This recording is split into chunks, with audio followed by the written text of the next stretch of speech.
Okay, we're talking about competition today. So, can you all unmic yourself? How many beauty professionals are in the United States? Glasses. Okay, so I gotta get the glass. Can y'all see the screen? Well, let me make this screen larger. What about now? 1.2 to 1.3 million. So, how many was that? 1.2 to 1.3 million licensed beauty professionals in the United States. Okay, so that's a lot, isn't it? Yes, sir. 1.2 to 1.3 million. So, if you are a barber, stylist, nail tech, esthetician, um, you're in a market where there's a lot of competition. Imagine one of my friends, when I was in high school, he used to play basketball, but he wasn't that good. He was kind of sorry, and he went out for the basketball team, and there was a lot of competition out there, a whole lot, and he wasn't that good. What do you think happened to him? He got disqualified from the game. He got disqualified. What else y'all think happened to him? Any other words y'all want to use? He got what?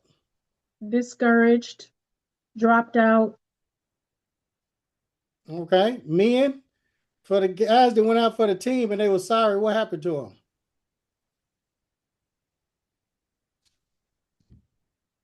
Unmic yourself. They got cut. They got cut. Exactly. Like this. So when there's a lot of competition, you got to be good at what you do. Or else what? You'll get cut. You'll get cut.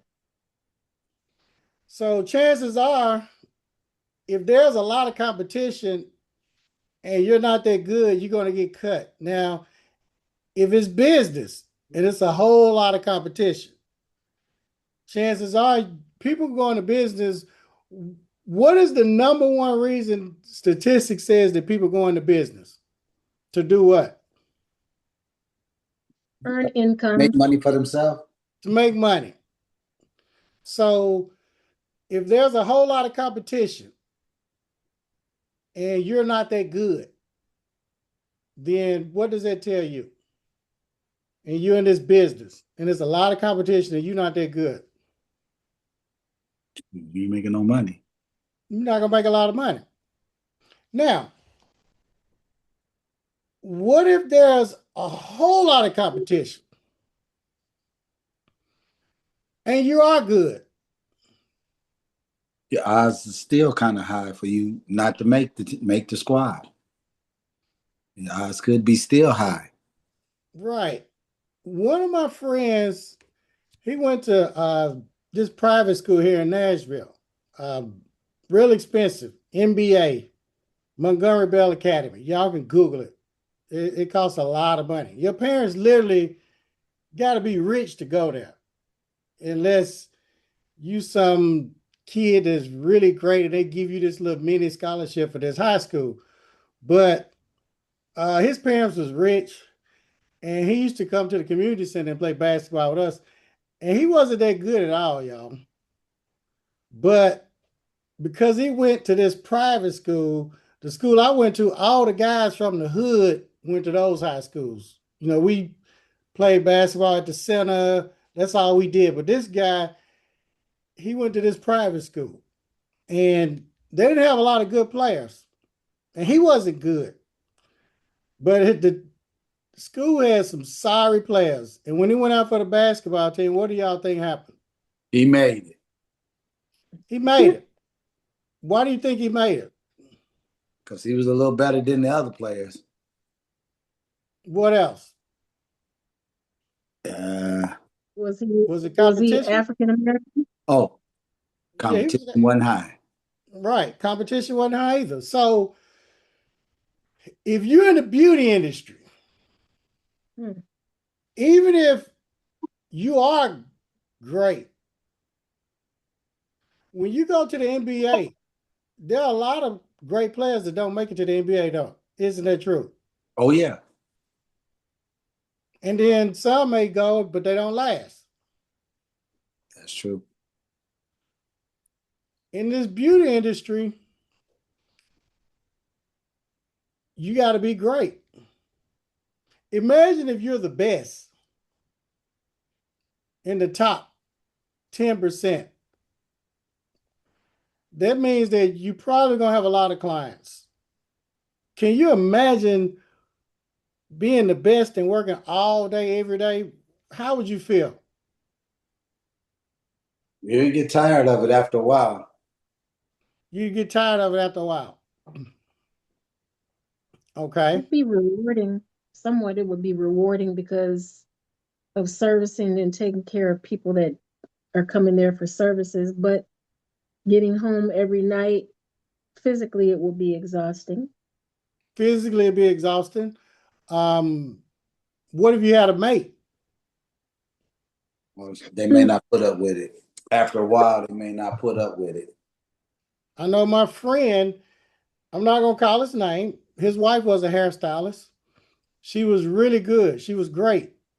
But she stayed in the shop all day, all night, and would come home tired. And he always complained.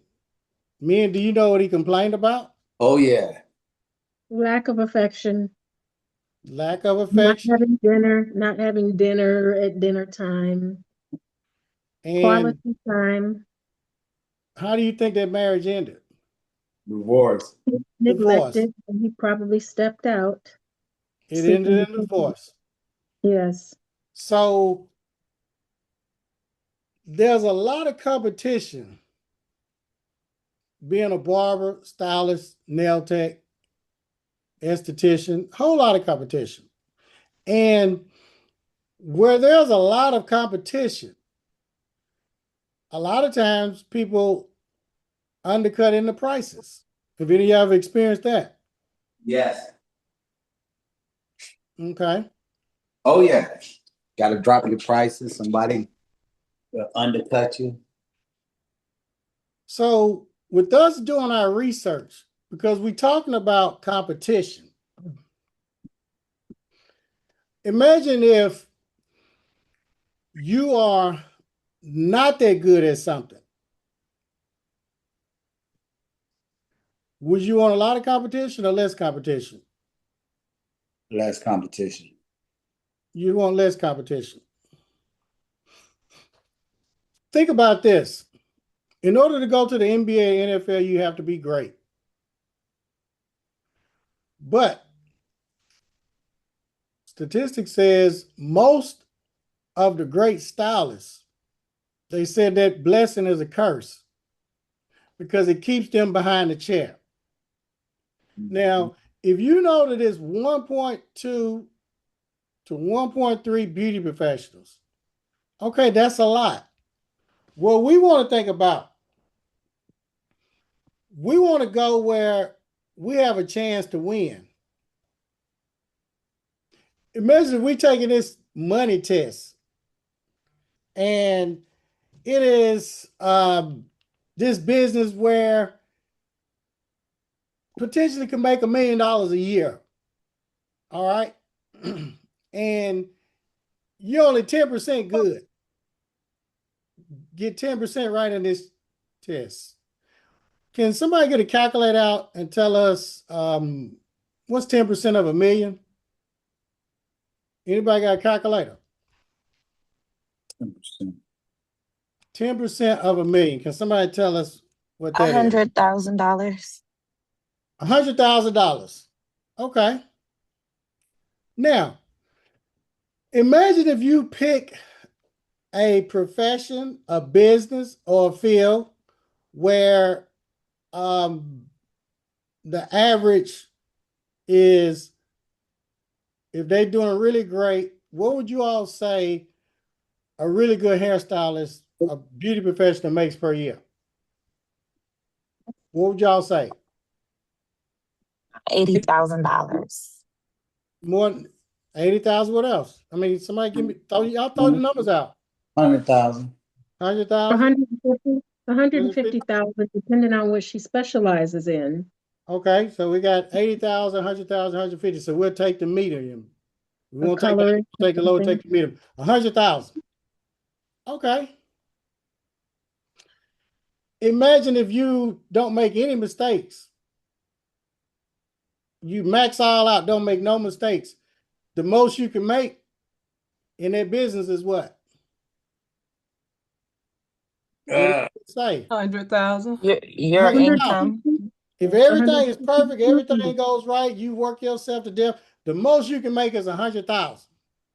Without merch, yeah, and products, yeah. But imagine if there's something what we just talked about, we can make $1 million. Yeah. But you get 10% right or whatever. Things go wrong or whatever, you still make 100,000. Even if you fail. Okay. Even if you fail, you still gonna do that. So when we choosing this field and thinking about competition, you need to be thinking about best case scenario, worst case scenario. There's no risk in opening a school. I never forget Miss Velma said, well, Chin, it ain't no risk in opening the school. Well, Miss Velma, I'm kind of skeptical about this because I got my shop and I got my clients and everything. She said, well, there's no risk. I said, no, everything's a risk, Miss Velma. She said, no, no, no, no. She said, things are a risk when you can potentially lose something. She said, but when there's no potential way of losing anything, there's no risk. And I said, well, what do you mean by that? Do we have any beauty professionals on here? Oh, yeah. If you're a barber stylist, put a B, put an S in the chat. I want to know if we got any beauty professionals on here. Because we should have quite a few. I'm a barber. I put a B at barber, and I'm an instructor by trade. All right, what we got? We got Naomi, okay, a barber. No, okay, Nakia, stylist. Shauna, nail tech. Who else we got? Ayana, barber, stylist, instructor. She's everything. Maurice, barber, stylist. Who is that? Miss Asia, licensed cosmetologist, educator. Okay. Naomi Cosmo, Lucretia, lash tech, educator. Okay, Warrior Woman, dual license. All right, we got a lot of licensed people on here. Zena, barber, stylist. Okay. Well, I asked Ms. Velma, I said, well, I got these clients. And she said, well, there's no risk in you going to open a school. I said, no, it's a risk. And I said, well, what do you mean by that? If you're a beauty professional, that means you're in a shop or what? Probably what else? Salon suite? Yeah. Okay. So say we got clients. All right. We say, well, we're going to open up a school. Well, it's a risk. Well, I said, well, Ms. Velma, if I can open up this school, what am I going to leave all my clients? I'm going to lose them. She said, no, you bring them to the school. I said, well, no, I can't bring them to the school. She said, oh, yes, you can. I said, well, if I'm servicing the client and state board comes in, y'all, and you have a school, what happens? It might shut you down. Or you say you're doing a demonstration? Okay, what did you just say? Say you're doing a shut you down? Or do a Yes. demonstration? Okay, well, if Naomi's doing Shauna's hair and state board comes in Teacher. and Zandra, the student, and LaShawn, a student, Zena, they're watching, state board can't do anything. Why not? You instructing? You're teaching, that's right. You're teaching. Look and learn. So now we get to bring all of our clients to the school. Well, I'm not going to have time to service them clients, Miss Velma. I was trying every which way. She said, well, you only have to do theory. Does anybody know how many hours a day by law, you have to do theory? The minimum? 1 hour. 1 hour. 1 hour. Some of y'all been reading y'all rules. 1 hour a day. She said from 9 a.m. to 10 a.m., what we going to do? Theory. Theory. Theory. Oh, well, why are we going to do theory from 9 a.m. to 10 a.m.? She said, because there's very few people coming in there to get what? Their hair Haircuts done. and services done. So we're going to get that out the way. And from 10 a.m. until, what are we going to be doing in the school? Clients. Clients. Who are Client. you going to be doing? Client. Your clients. And your clients are going to pay you full what? Price. Full price. Full price. So we haven't lost any clients, have we? No. No, sir. Nope. So we just transitioned from the shop to the what? To the school. School. To the school. And we didn't lose any clients, did we? Nope. No, sir. Okay. Now, the next thing I said, well, how are we going to get clients? Because schools are known for butchering people, sending people to the hospital. She said, well, you got different types of people out there. I said, what do you mean? Any of y'all ever go to the dollar store? Oh yeah. Any of y'all ever go to Walmart? Yeah. Yeah. Goodwill? Yes, sir. Occasionally. Have y'all heard of Neiman Marcus? Oh yeah. Yes, sir. Saks Fifth Avenue? Oh yeah. Louis Vuitton? Been so long. Okay. I don't do them. We've named these places, and some of these places are very affordable, aren't they? Oh yes. Yes, Mhm. sir. Okay. She said we're going to target the single parent families. Now, why would she tell us to target the single parent families? Ain't got much money. They're on a budget. And she said we're going to target the high school kids and college kids. Why would she tell us that? Because they When they want their hair want a done. place to go to that's reliable and affordable. And they may need Right. education too. And she said we're going to target maybe companies that deal with special needs, the juvenile centers. Why did she say that? Contracting a secure way for them to make sure that people appearance stay well. She said we're not going to target the doctors, lawyers, the ministers, none of those people. Why? Their standards may be different and their finances may be better to, be more choosy. Okay. Do you think it's more people out here on a budget or more rich people? Oh, it's more rich. Impoverished. Huh? A lot of rich people out here right now. Budget. More impoverished people on a budget. So is it more middle class, lower class people in the United States, or is it more rich people? Middle class, lower class. Middle class, lower class. Okay. Middle class, lower class. So now we got our target market, don't we? Yes, sir. Okay. Now, she said, plus you have free labor. She said, with a shop, you don't have free labor. Any of y'all ever had a shop or worked in a shop? Yes. Yes. Okay. Did you all have booths or commission? What was it? Sometimes it was, sometimes it was on I've booth. worked One in time it was both. commission. One time it was booth for me. I've experienced both, but Okay. I had to pay rent and I own my shop. All right. She said, but with the school, you got free labor. What does she mean by that? Free labor. Yeah, the students are doing the hair. Exactly. You Ms. getting the money. Chestnut.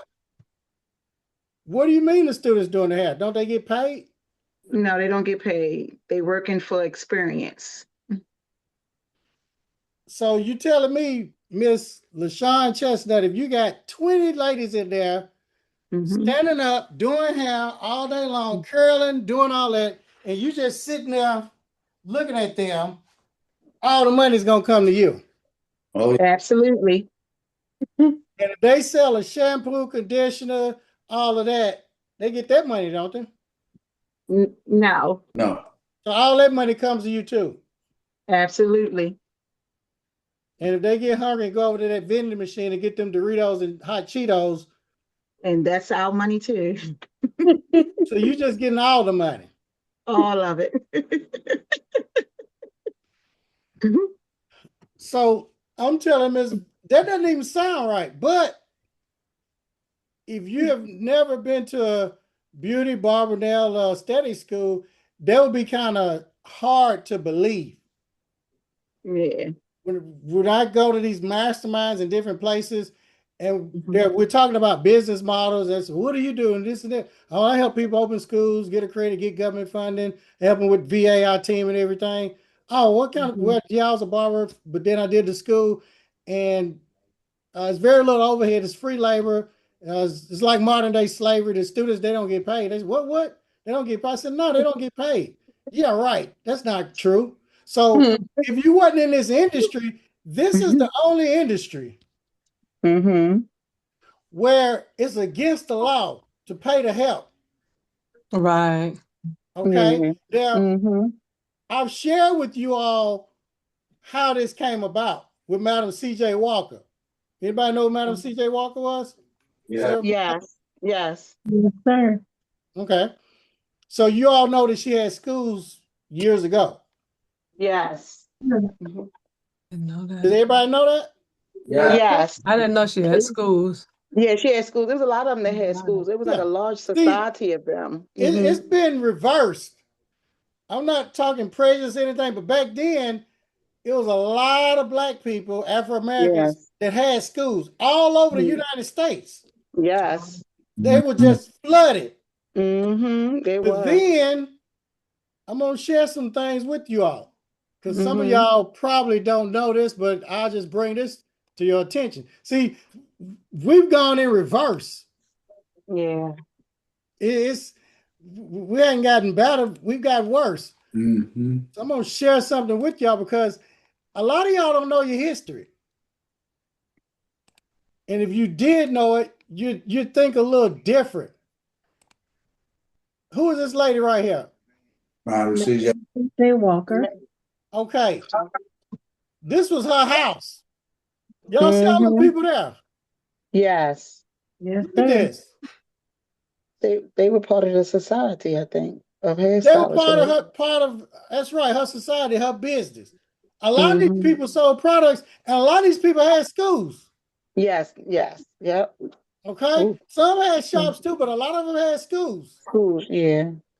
So when we think about it, 2026, I opened a school in 1998, and everybody was thinking there was something great or whatever.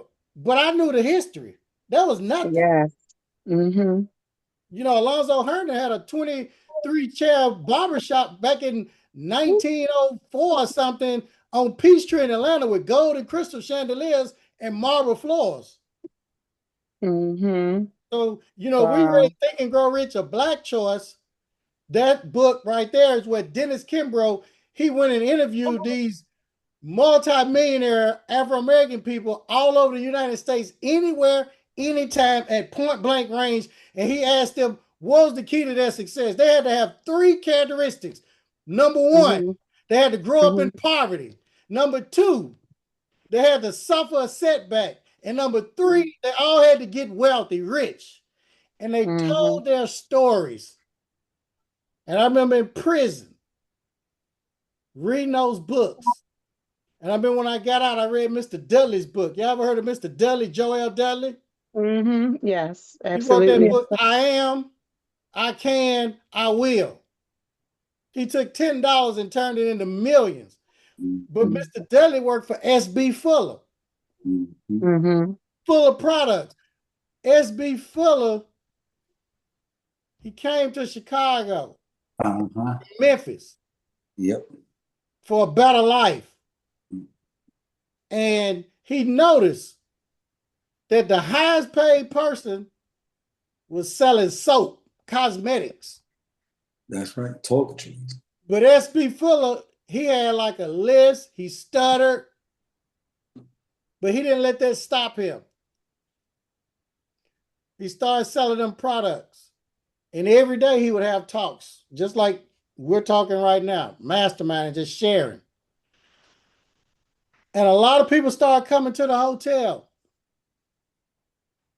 where he would have these talks.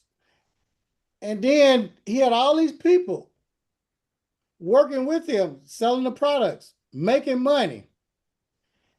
Have you ever heard of Mary Kay? Yeah. This little white lady used to come to his meetings. Sure did. Mary Kay Ash. Yep. Mm-hmm. SB Fuller, this black man, when you sold a lot, he'd give you a Cadillac. He'd bring the Cadillac, brought in a hotel. And he was giving Cadillacs away back then. That's what Mary Kay got the business model from. Okay. SB Fuller. Okay? Dean. Okay. Go Now, ahead. Go he ahead, Tina. attracted a lot of people. His number one salesman was Joel Dudley. Mm. Okay? Mm-hmm. What you want to do, you want to connect with the right people or the right person. First, you want to be connected to God, the man upstairs. And when you connected with him, he's going to lead you to the right person. You don't need a lot of people to connect with. Mm-hmm. All you need is one. That's all you need is one. You don't have to have a lot of people. All I had to do was be who? Miss who?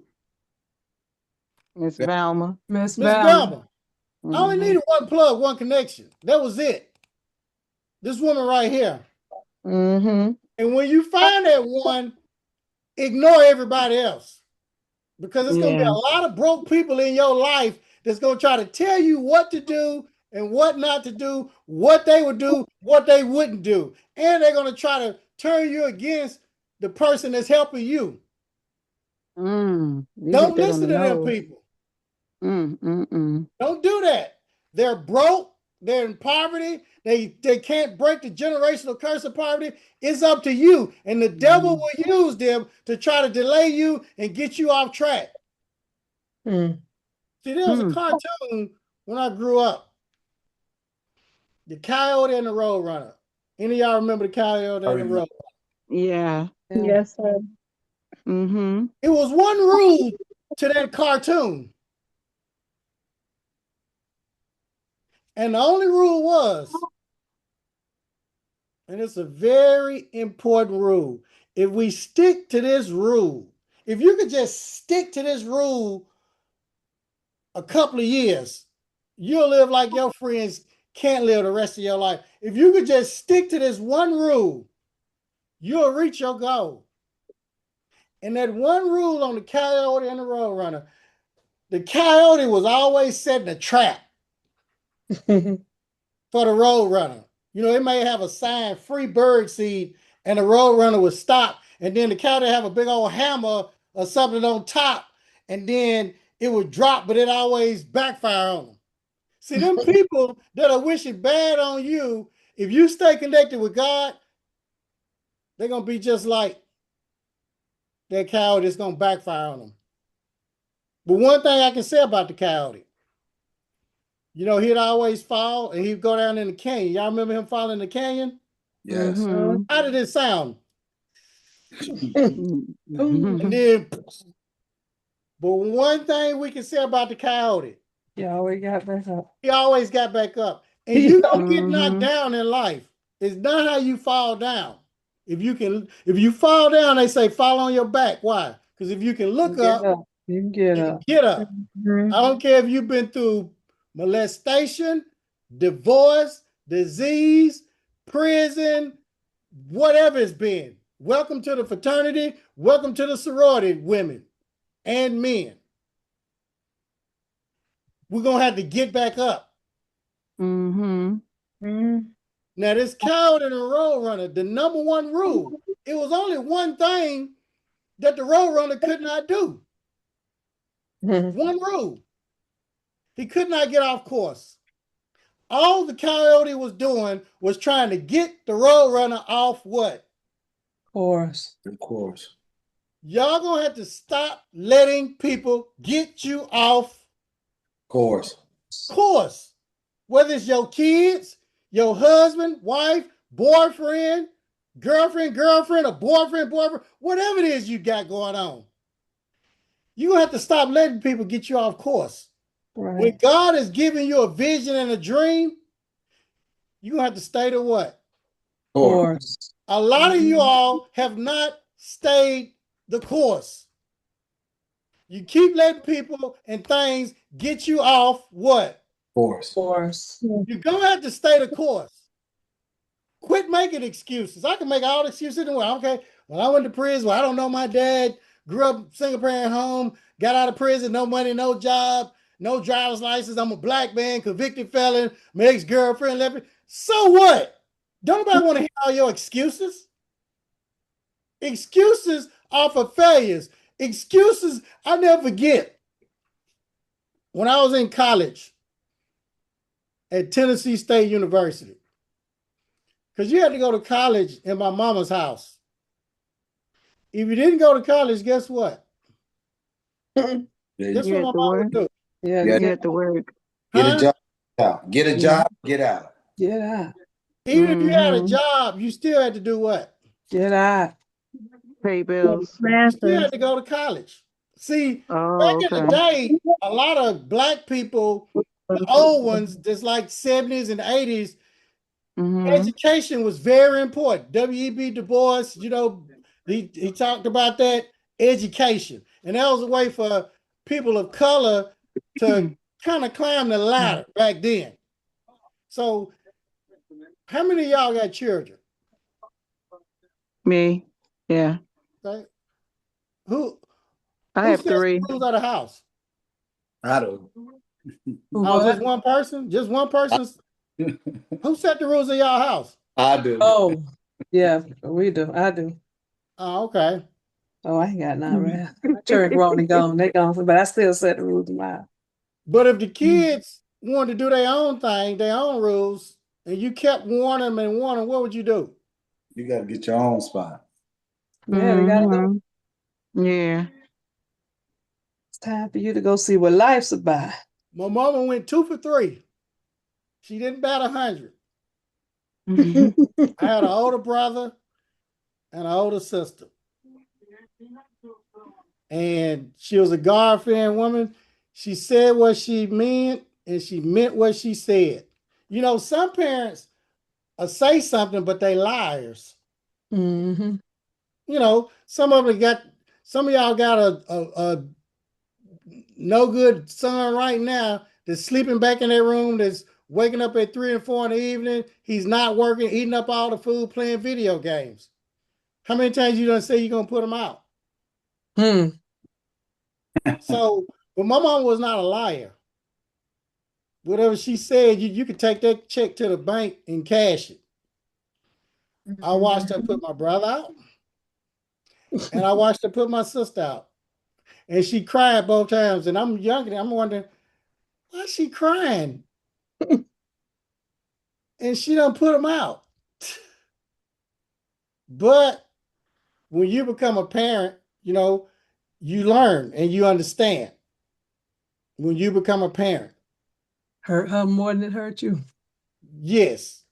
So I went to college and these guys was pledging. They had the Kappas, the Qs, the Alphas. But I noticed that, and I was a cocaine dealer. I was connected to the cartel, Colombian, Carlos Francisco Mendita. So I'm thinking, hell, I ain't joining that. Ain't nobody gonna tell me what to do. Ain't nobody gonna slap me around or punch me around. I call the shots. I'm the boss. You think I'm gonna let some broke person? I mean, I was the richest person on campus moving kilos of cocaine. So I never joined a fraternity. Right. I didn't do that. But what I noticed was when you connect, there's more power in the fist than the finger. Okay? A lot of y'all have been trying to do things by yourself. You can't do it by yourself. It's too big. When God gives you the vision or dream, you can't do it by yourself. Your brain is not smart enough to do it by yourself. Your brain capacity is probably 100,000 a year. That's it. My brain capacity probably about 100,000 a year. Well, how did you make millions of dollars? If you got a dead battery and any of y'all ever had a dead battery in your car Yes. Sir. and you needed that car to start right now, what did you do? Jumper. Call Jump- AAA. Jumper cables. You connected to a bigger battery, didn't you? What had power. Yes. So when I made that connection with Miss Velma, see, God is going to put somebody in your life who can take you to where you want to be. You can't do it. No, you cannot do it. You will not do it. God designed it where you couldn't do it by yourself. You're going to have to connect with somebody. I know some people thinking, oh, well, he's trying to say connect with me. No, I don't need you to connect with me. I'm already rich. I already got everything that I've ever wanted. I'm sharing this principle with you, this godly principle with you. See, if you look at any broke poverty person, they're do-it-yourselfer. They try to do everything themselves. Doesn't work like that. Not designed like that. God didn't design it like that. God said you got to give one to many. Give and shall be given you, pressed down, shaken together, runneth over. See, in the shop, how many clients you working? If you're in this chair, how many clients is in your chair? One. One. Winning One. One at a time. You violate a biblical principle. I didn't say it. God said it. Read your Bible. The Bible is the greatest business book ever written. They used to say. Okay? So working one-to-one, you're going to be broke and tired. You're never going to get ahead. I don't care if you do it for 30, 40, 50 years. It's biblical. It's in the Bible. So you want to start doing biblical principles, working one to many, and find that person where you can connect with their brain. Because see, your brain plus another person's brain is smarter than you'll make millions. Think about that. How could I open a school, become accredited, get government funding, get over $20 million from the government? I can't cut hair. My skills are nowhere near Maurice and Clay's barber skills. My skills are nowhere near any of you all. I don't have no beauty skills. And I didn't know how to do no paperwork. Think I did all that paperwork to submit to the state board, the curriculums and all that? No. All them documents to operate the school? No. All them documents. Now, when you getting government money, you're going to hear the broke, negative people. That's a lot of paperwork. And I never forget, Miss Velma used to always tell me, Chin, they're going to tell you it's a lot of paperwork and they're going to try to deter you. She said, when they tell you it's a lot of paperwork, she said, you look them in the eye and you say, and it's a lot of paper too. Okay? Yeah. Now, Amen. it's a lot of Mhm. paperwork really when you're doing the paperwork by yourself. But when you have a team that hands you the test and you ain't got to study for the test, all you got to do is fill it out. And if you have an example, can you imagine having the blank documents and then an example already filled out? Think about that. You got the blank documents and then the documents filled out. But when I went through the accreditation, y'all, I didn't do it that way. Miss Velma's team did my accreditation. They did the paperwork, they filled everything out, did all of that stuff. We didn't have electronic bookmarks back then. We had to put it in 3-ring binders, the big fat binders, and we had to separate everything, with a blank sheet. And we had to make 7 copies. You're talking about a 200 to 400 page document.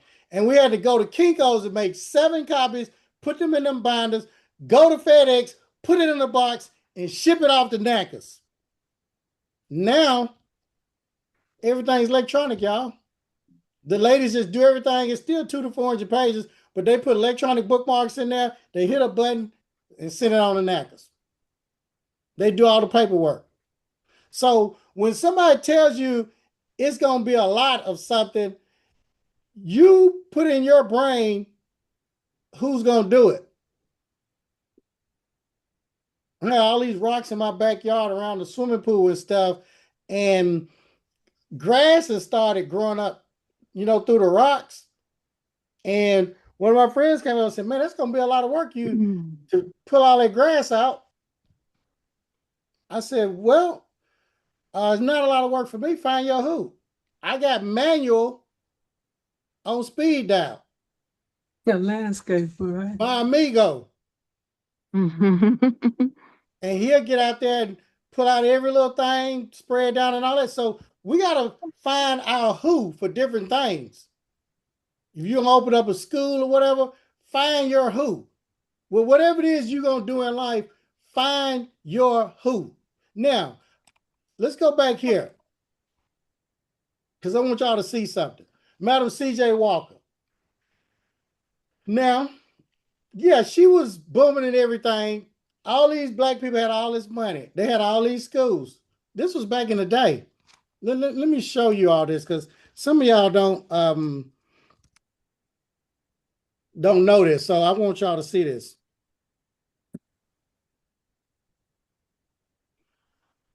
All right. Can y'all see the screen? Yes, sir. What year did Madam C.J. Walker open her first beauty school? 1908. What year is it now? 1920. Oh, 2026. 2026. Does anybody have a calculator? Can y'all tell us how many years ago that was? Anybody got a calculator? Yes. Let me see.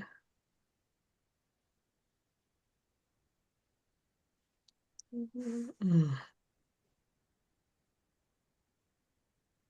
2026 minus 1908 is what? 118. How much? 118. 118. 118 years ago. So she That's opened the school. 118 years, because that's how old my great grandmother would be by now. Oh, wow. So how many years ago has it been since she opened the school? 118. 118? Do you think that there was racism back then? Yeah. Absolutely. Yes, Oh, of most course. definitely. Do you think it was Yeah. hard for a black person to do something back then? The worst Yeah. kind. And this is not a black or white thing. I'm just asking questions. Yes. Okay. So they had all these schools.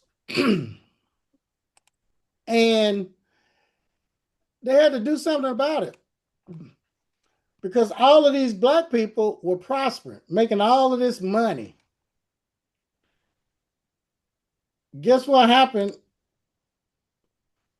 in 1933? What happened in 1933? They made laws. Y'all read that on 3. The We're going to all read Carson-Townsend this on law 3. was enacted 1, on May 2, 3rd, 3. 1933, making it The significant. California law was Law was enacted enacted on on May May 3rd, 3rd, Wow. 1933, marking a Yeah. significant step in regulating the cosmetology profession in the United States. In the United Okay. States. Now, the question is, what year did Madam C.J. Walker have the schools and start helping everybody else? 1908. 1908. 1908. Madam C.J. Walker had a mansion. Y'all saw that. She had cars. Yes. A lot of rich people of color. So guess what they figured they'd do? Mandated. They created a Regulated. law to step in regulating. Now, the word regulate, do you know what that means? To control. To control. Yeah. So now we're making all this money. Let's regulate this, because we got to get control of this. Anytime we're making a lot of money doing great, they come in and take it from us. Okay? Yeah. There's an old saying, if you can't beat them, Join. Join them. okay. Now then they said we're going to plant the seed in their mind to go backwards.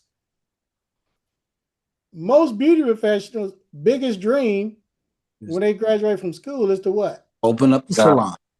A salon. It's even gotten smaller than that now. Have a We used to want to salon. open up a salon. Now they want to do Sweets, what? yeah, they want Na's a sweets suite. now. You Yeah. want a want suite, sweet. a little Yeah. cage. They'll never Yeah. prosper. Madam Yeah. C.J. Walker rolling over in her grave. Yeah, that's the worst feeling, that little suite. Oh my God. So now they created these laws regulating. But if you look at the law, let's read this on three. 1, 2, 3. Cosmetology law. Cosmetology Law Cosmetology that regulates the ensures public public Public health and health safety. and safety. ensure public health and public safety. health and safety. Where does it say anything about hair, y'all? Nothing. Or nails? No. Wow. Public health and safety. Public health and safety. Okay, so they created these laws. I didn't know that this existed until this woman right here told me. She didn't tell me to later on though. Because she said, Chin, I figured you would have got mad earlier and thought that I was prejudiced or whatever. And they created the laws to take the schools from us. And now y'all scared to open schools. Just what you want them to do. Planners, let's brainwash them and plant a seed that they can't open a school. They're not good enough. They're not the right color. They're not smart enough. They don't have enough money to do it. Let's plant the seed in their head that you got to have $1 million to open a school, that you can't just open a school doing the minimum. They're not going to read the rules and regulations. How many of y'all read your rules and regulations for your state? How you assume something and you haven't even read the requirements? Yeah, it's a lot. If you look at the requirements for your state to open up a school, you will see it's not a lot. It's not what you think. But you've been looking at the big corporate schools. You don't have to start out like that.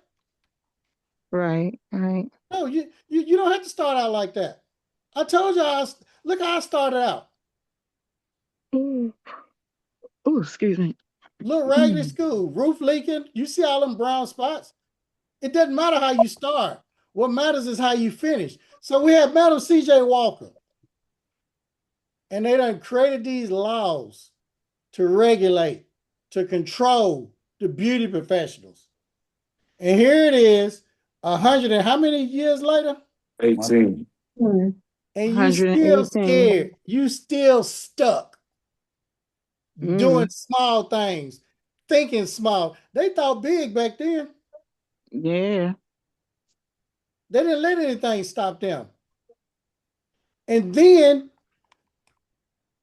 Ms. Velma said, after they did that, she said, Chin, we had to create some laws to enrich ourselves. We got rich off of y'all by the sweat off of y'all's back. Y'all built this country. Do y'all realize that? Oh, yeah. Yeah.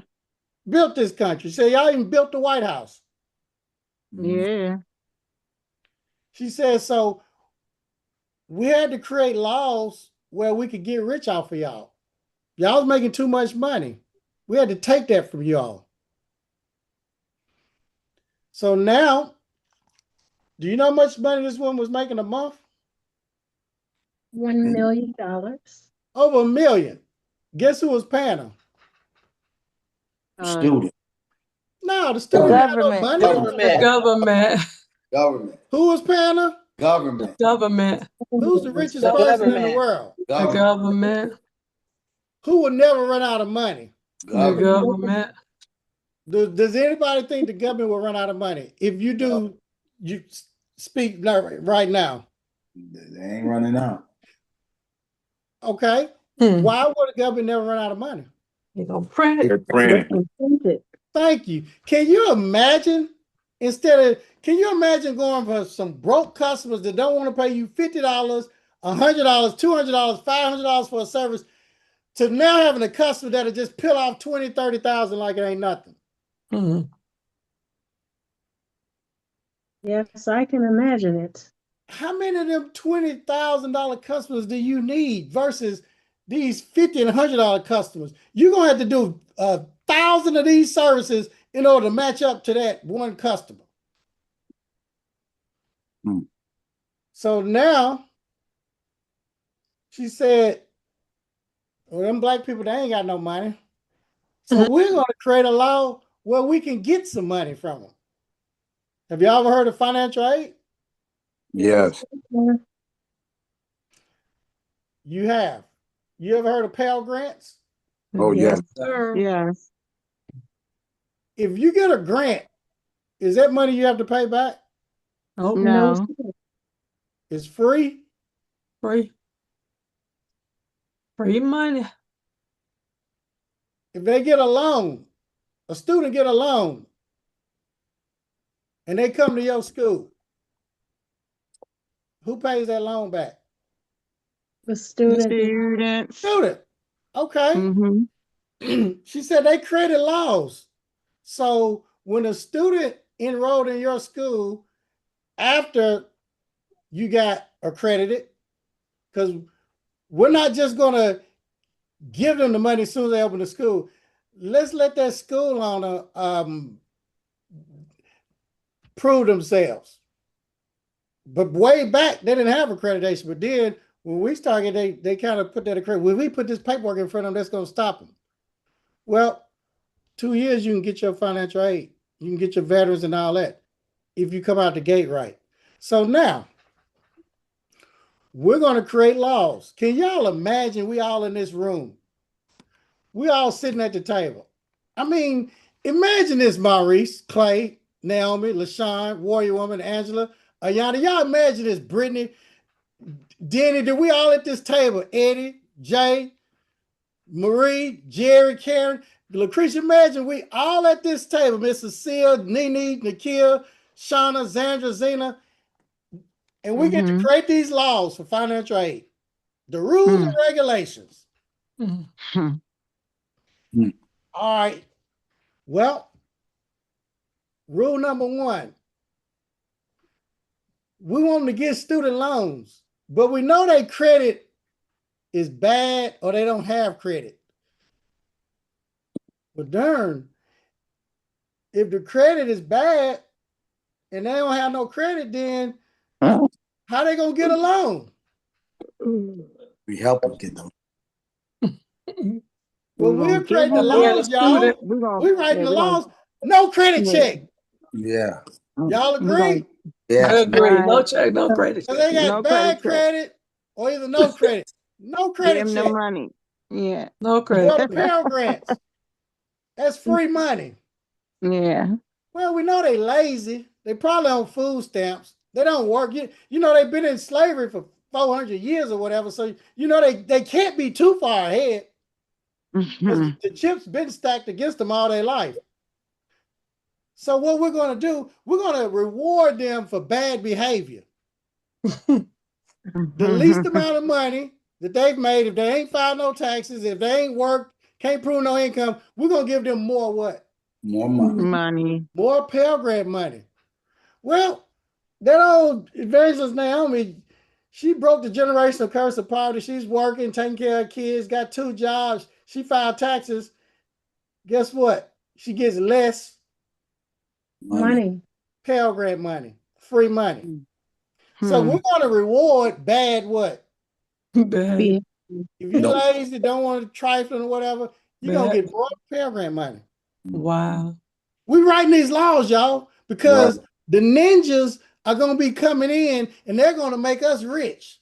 Right. Those ninjas. Wow. Okay? So now, when they Wow. come in, you don't tell them nothing about no school. You plant in their head to go out there and slave in that shop. You don't say nothing about no school. If they ever say something about a school, you make sure you pour a lot of water. Oh, that's going to school. That's going to be a lot of work. You don't want to do that. How's somebody going to tell you you don't want to do that and they doing it, living in a mansion, driving a car, traveling out? You don't want to do that. I mean, think about that. Mm. You got to watch who you listen to. Mm-hmm. Well, what if it don't work? Your family members. See, as Black people as a whole, not all of them, we prepare to fail. We don't even prepare if we succeed. Well, what if you win? Right. You should already have your win list. When I was in prison, I'd already wrote my win list. I'm enjoying owning schools. I'm enjoying retiring my mom. I'm enjoying living in a mansion, buying her a mansion. I'm enjoying making millions. Write your list. With God, anything is possible. You tell God what you want. Ask him what you want. God cannot lie. But you have to do your part. Amen. So they wrote these laws to enrich themselves. Well, we know about the universities, how financial aid is working there, but you know, with this beauty, barber, nail, cosmetology, sanitary schools, we're going to be dealing with a lot of them people. So we need the financial aid money. When the government sends that money, who do they need to send it to? What law you think they made? School owner. Send that money. I remember Direct I grew up in the deposit. hood and there was a dude, he really couldn't talk. And he used to always say, straight. Send that money straight to the school owner. That money is going right in y'all's bank account because we cannot trust those students of getting it. Well, I think it needs to go to the students. Absolutely not. You think that they're going to pay that money? You think that ninja, they send that 10,000 more money he ever seen in his entire life, he going to bring that money up there and give it to He's you? going to school. He's not going to school. He's going to be a runaway slave. Harry Tubman's going to come get him. We're unanimously voting. The money's going to be sent to us. There will be no credit checks. All right. What if they got a light bill or what? It does not matter. There will be no credit checks. No credit, bad check, credit. They will get a student loan. The money's going to come to us. The government is turning on the money printers. They have unlimited amounts of money. When they get low on money, what will they do? Print some more. Print some more. Print some more. Wow.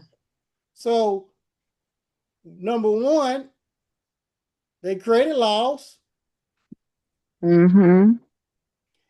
If you can't beat them, what? Join. Join them. Now, who do you think told me these facts? Mm-hmm. Now, I don't want you to believe me. I don't want you to believe anything that I tell you. I'm just the messenger. You go do your research. Oh yeah, I read. Yeah, it's true. It's not hard to do research now, is it, y'all? Not at all. If you got to see, when I grew up, we had these Encyclopedia Britannicas. Do y'all, anybody on here, y'all probably not old enough to remember. It was A through Z, and a couple of them might have been 2 letters together. Right. Whenever we wanted to learn something or whatever, we had to go and research it. But now y'all can just do research easily. ChatGPT. Things that we're talking about, it's 1 million beauty professionals. They don't know this. They're going to die behind the chair. So now they took it to enrich themselves. And I'm sitting there listening to Miss Velma. She's telling me all this. And I'm getting mad. Very upset. And she said, well, do something about it. I said, okay, I will. Mm. I'm gonna help thousands of people open up schools. You know that's right. And you did. That's what we're gonna do. Wow. So, Amen. and then they went farther on the laws. We got to make these laws better than slavery. We got to make these laws better than the plantation of them picking cotton in Mississippi. So this is what we're going to do. We're going to get the government money and get rich off of them, and we're going to work the hell out of them on the clinic floor as slaves. They're going to do services. They're going to pick that cotton, and guess who gets all the money? School The owner. master, School owner. the school owner. Mm-hmm. Now we're going to put a law in there because you always got one of them slaves that want to buck the system, a Nat Turner, Mm-hmm. whatever, a Harriet Tubman. When you get one of them, guess what the law states that you can do? Kick What? them out. Put them out. If they Out. don't, Mm-hmm. they refuse to pick cotton on the plantation, on the clinic floor, you have the authority to what? Put them out. Wow. Because if they call down here, we got your what? Back. That. It's the law. And we're going to make it better than slavery. We're not going to pay them nothing. Even in slavery, they got to get food and got a little house on the master's plantation. And the master didn't make them buy the axe to cut the cotton down. We don't even make the slaves buy the tools from us to go pick the cotton. And we're going to get the tools at a wholesale what? Price. And what are we going to do to the slaves? Charge. So, Retail it to them. Mm-hmm. I mean, think about this. So I'm listening to Miss Velma. Wow. What a business model. Yeah, that's something. If you are a barber, stylist, nail tech, esthetician, and you know this, and you're going to continue to be in the shop, and it only takes 2 years to get the government money. Oh, well, that's a long time, Ms. Velma. Well, Chin, you've been a barber for years. Your friend's been a barber, some of them for 30, 20, 30, 40, 50 years. They never got financial aid, and you quiet, crying and whining about 2 years. Think about some of the dumb questions that people say. How am I going to survive? And you've been a hairstylist for 20 years? How you survive then? Did you get financial aid? Would you been a hairstylist, a barber, a nail tech? I sure did when I went to school. But when you graduated and was in your shop, were you getting financial aid? not at all. How were you generating income? Working behind the chair. Going them clients. That's the knocking same them way out. your school is going to survive. You're going to open up a small school that you can manage and afford, not no big school. I don't care how that school is. I don't care if the roof is leaking and everything, like I just showed y'all. I don't care if you buy the desks and chairs from Goodwill like I did. I mean, you see that desk, see where it's scratched up? Mm-hmm. I didn't buy that stuff new. You see this chair, that arm was worn down. You know why it was worn down? Because I bought that at Goodwill. Doesn't matter how you start. Right. What matters is how you finish. It don't matter if it's leaking and you got red chitlin buckets every time it rains. It stormed last night in Nashville, Tennessee. I mean, stormed like crazy. And I just went back in my room and I was just laying in the bed thinking about that. Dang, when I had my first school, I disliked when it rained because I knew I was going to have to be mopping and putting the chitlin buckets and all that, and people laughing and talking. But it doesn't matter how you start. The Bible says the first shall be what?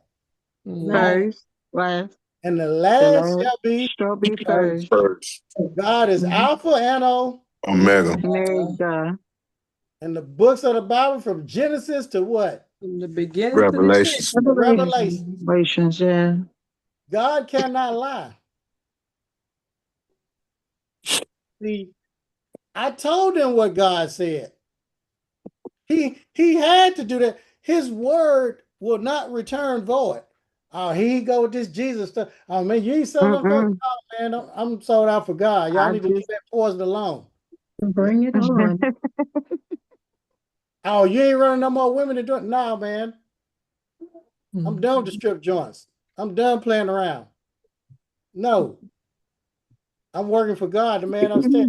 And Chin done went crazy. That ninja done gone crazy. No. Amen. Most men are broke because they've been chasing booty. That's why the ladies, 9 times out of 10, 99% chance he's been chasing tail. He's been thinking with big head.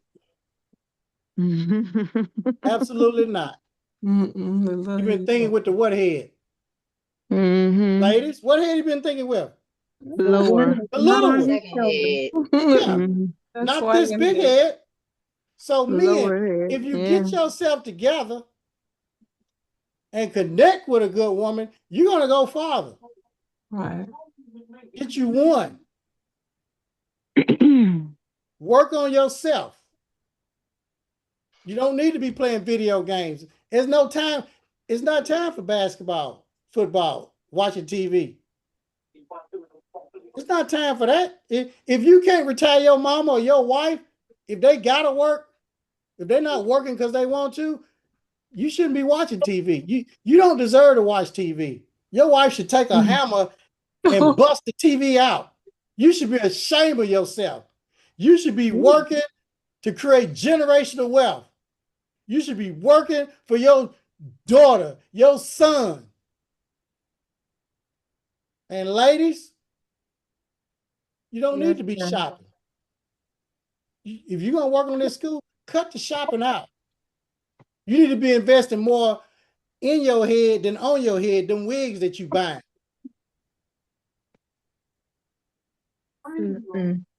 Do that for a couple of years, sacrifice, like what Miss Velma said. She said, if you live like your friends won't live for a couple of years, you'll live like they can't the rest of your life. Start out small. Invest in yourself. You'll stay in poverty if you don't invest in yourself. You can't take yourself no farther. You've taken yourself farther enough. The farthest you can take yourself is a shop. Just gonna leave you broke and tired. Yep. And if you I've don't been believe through me, it. prove me wrong. I've been Oh, licensed 36 years. me too. I've been And through I got it. friends that's been licensed over 50 years. And Miss Velma told me, prove her wrong. They took what we had and created these laws. If you cannot beat them, join them. Well, I enjoy doing hand service in class. If you do, you can serve on a higher level. You can get schools and open up more shops and help more people. You ain't helping nobody by working one-on-one, but that client that don't care nothing about you. My granddaddy died, clients still wanted me to cut their hair. They didn't even care that he died. You go out of town, clients calling you. When you coming back? Your clients run your life. That's no life to get up and go stand on your feet all day long. No, my friends all messed up. Velcro veins, bad back, bad neck, sciatica, carpal tunnel. Don't abuse your body like that. Miss Velma has set this out for us. There's no competition. There is no competition. In order to live a decent life being a beauty professional, you have to be great. And it's too much competition. It's a shop on every corner. Where y'all live at? Yeah. Y'all, is it crowded with shops where y'all live? Oh yeah. Is it an abundance of shops? Lots. Now everybody opening up suites. It's suites on every corner and salons on every corner now. Miss Velma used to say, get away from the competition. Mm-hmm. She Yeah. said, But you know go where what? there's no competition and the money's unlimited. Yeah, Well, but a there's lot no of people competition, Miss are. Velma. It's school. Well, I can't really cut no hair, do nothing. I can't teach. I don't know nothing about teaching. Can you read? Can everybody on here read? Yeah. Yeah. They have the Thank My Lady's God. book, y'all. All you gotta do is pop the tape in or whatever. Now we got digital. Look at it on the phone. Yeah, Mhm. That movie, who and if saw you, that movie? Catch Me If You Can. Yes.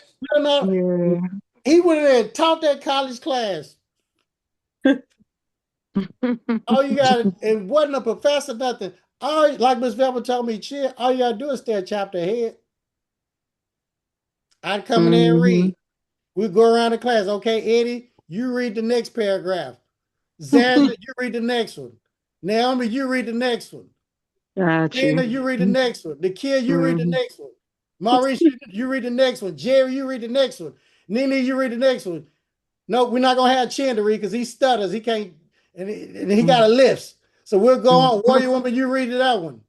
For 1 hour.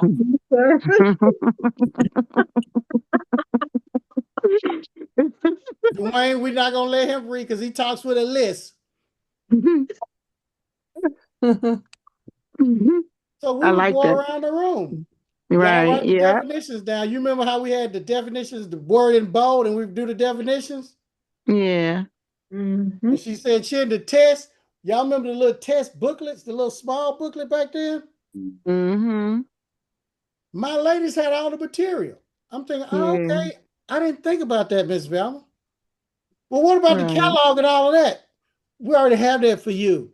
Well, what about submitting everything to the state board? The ladies are doing that with you and for you. Well, what about getting the government money? I don't know how to do that. This words I can't. We're gonna do that with you and for you. Well, what about submitting and everything? We're gonna do that. Well, what about when they come to the school? Them four white people looking like the FBI coming in the hood with them blue suits on and looking through the files. Your Oh. files are good. If it's something that you don't forgot, you go back to the bathroom and call me. Mhm. And back then, I wasn't too much saved. Mm. I had two girlfriends. I go Oh one goodness. house, the one from Mississippi, the big cornbread fed one, about 5'10", 230 solid, size 11 women's shoe with no stomach, y'all. Mm. You can set a wine bottle up behind rear end, like a Sarah Buckley or whoever that lady was back in the day that some of y'all know Bart, what I'm talking about. Bartman. Bartman. Boy, I got Mm-hmm. caught going over the other girl's house. Little short red bone, y'all. Boom, beating on that door. And it was the one from Clarksdale, Mississippi. And I had to go out there, Jerry. Yeah. But when I peeked out the window, I saw I had to put my clothes on, Eddie. Put my pants, my granddad said, put my breeches on. And when I went out that Mm. door, y'all, it's nothing like an angry woman. When an angry woman, you encounter them, they're like a silverback gorilla. They just get this extraterrestrial strength. It was like I'm wrestling this big old gorilla, and I got shanked out of my shirt, Eddie. And she left the shirt on the woman's mailbox. And she told her, you come on out, you want some? But see, women are smart. That woman did not open that door, she kept it locked. I'm on federal parole. Because when I got out of federal prison, I had 5 years paper, 5 years probation. I lived at a halfway house for like a year. They made me stay there. Then I was able to go home with my mama. Same little bedroom. See, mamas won't give up on you. That's right. They got your back. That's right. Ladies, don't give up on your son. My mama didn't give up on me. And because she didn't give up on me, see, if you just got one person that believes in you and speaks life into you, that's all that person needs. Amen. Amen. And I'm driving home. Clay, to my mama's house. It's 4 in the morning. Eddie, I'm saying, man, I'm going back to prison. I'm going 100 miles an hour, and she chasing me. I don't know if you ever been in one of them crazy relationships where somebody's gonna get hurt or somebody's gonna die. I'm probably the only person that's ever been in relationships like that. Toxic love. But I got home, and we had a garage door. I hit the garage door opener as soon as I hit the driveway to time it. But we all know LaShawn Zandra ain't nothing worse than an angry woman. I could not get to that door fast enough. She's a big cornbread fed. One Reese's Pieces away from being fat on my tail. So I started doing like the coyote and the rower. I started zigzagging. And she caught me again and beat me up again. And my mama, Karen, that supposed to love her son and have my back, she's looking out the window and she gets on the phone and calls my sister and said, Chin is finally getting his ASS beat. I don't use words that's in the Bible. And her and my sister was so happy. It's like these women have a code. When men cheat or whatever, they band together and they're just happy. So I finally got in the house after getting whooped. And I was all scarred up. Looked like I had fought a tiger or a cat, all scratched up. And Eddie, if we had barbershop talk, if we didn't have Karen on here and Ayana, Nene, Nakia, Zena, and evangelist, prophetess Naomi Glee, it's Lance Angeles. See, man, if we had him on there, I could really tell you the story. But long story short, she took some lipstick and wrote some words all on my car. But out of respect for the women, we can't tell them. So now I had to go to the car wash and get that washed off, and I had to go to my school that day. And the students talk, Darren Chin, you done got beat up, and I was wrestling with my niece. I mean, it looked like I fought Tyson, all scarred up. And she kept threatening me. And I wouldn't talk to her. And she threatened me again. And she said, look, if you don't talk to me now, I'm going to come down to that school and I'm going to show out.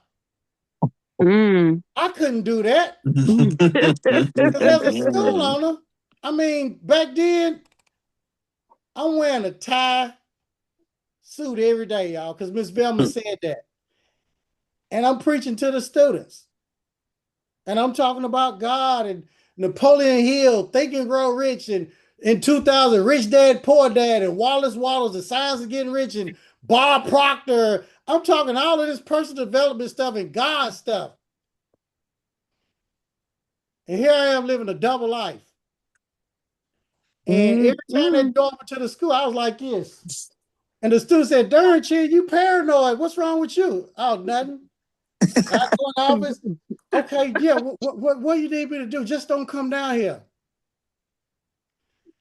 Well, that whole week, y'all, I was messed up. So, Jerry, I made some mistakes on my paperwork. See, when you're under stress, you can't function. You're not going to be able to function right. When you're under stress, you're going to make mistakes. And when the FBI, the NACCAS accreditation people came, I had a few things out of place. And they was going to write me up. And it was some small, stupid stuff. And I looked at like the dates, the time span. I'm saying, man, that was a time when I got beat up. When I got caught. And I lasted for a while, Jerry, Eddie, because I was parking in her garage at first. But guess what happened? After parking in the garage for months and months, I got what? Oh. Huh? Call. I got comfortable. I got comfortable. Men are sloppy ladies, aren't they? And see, God works with the women, men. Y'all need to know this. Out of all the places in Nashville, Tennessee, how would it be 3 doors down that one of her hairstylist friends knew me? My car. Got him. And guess what she did? Her gossiping self. Because I wonder, how did you know that I was at this house? You know, out of all the places, this is a house you can't find. Well, I was going to get my accreditation, and I had a couple of things out of place. And I remembered, because I was in Miss Velma's program, she said, Chin, if anything's wrong, what did Miss Velma tell me to do? Call her. All the team. All the team. All the team. So I went in the bathroom. I said, I got a satisfactory academic progress report missing. This student graduated from high school in 1982, Whites Creek. I don't have a diploma. Well, Chin, you know, we ain't changing, doing nothing on a social security card or ID to get locked up. But the other things, check your fax machine in a couple of minutes. Y'all see that fax machine right here?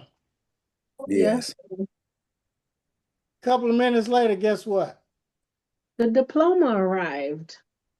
And I can tell you, oh, you shouldn't have had that diploma. Look, I'm retired. I don't have a horse in the race now. You can't tell on me, nothing can happen. The satisfactory academic progress reports, they fixed them. We had to have a meeting every year. I forgot that. They typed that up like I had it and faxed it. 0 limitations. Guess what? Now it's time to get the government money. That's $2,000. Now, I'm sharing this story with you all because when you get your schools, you don't need to be playing any games. You need to be all in. You need to be all in for God. You don't need to be playing no games. Back then, I was 26 years old. My mind wasn't right. Still was chasing tail and doing stupid stuff. You know, a big booty and a smile, that was like kryptonite, but not now.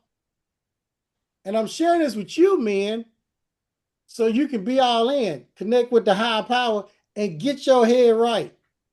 You only need one good woman. I'm not going to tell you don't need no woman, because you do. You get you one good one, it'll be way better than you by yourself. I can promise you that. And if you don't have a good one, you connect with a mentor. Somebody that can help you and keep you on the right track.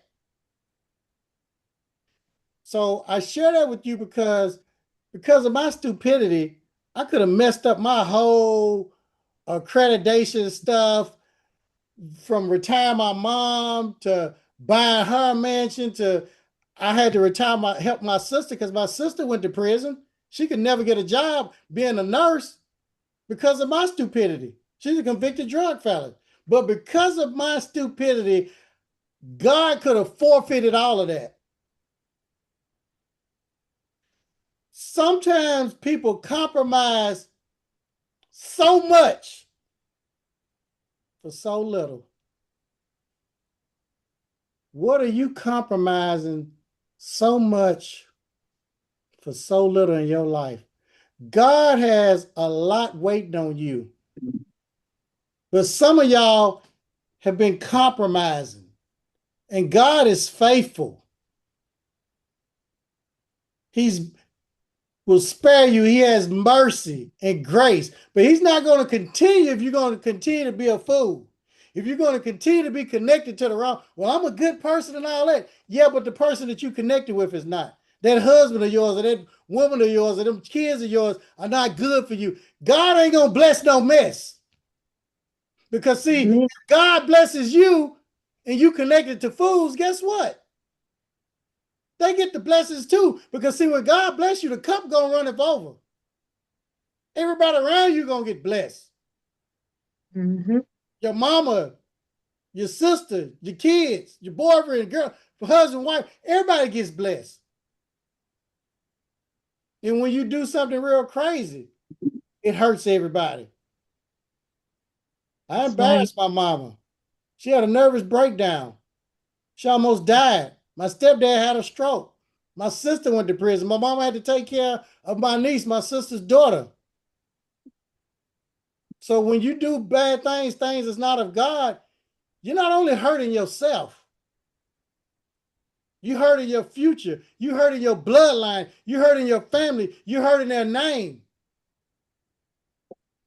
But we serve a good God, a redeemer, that says the first shall be last, the last shall be first.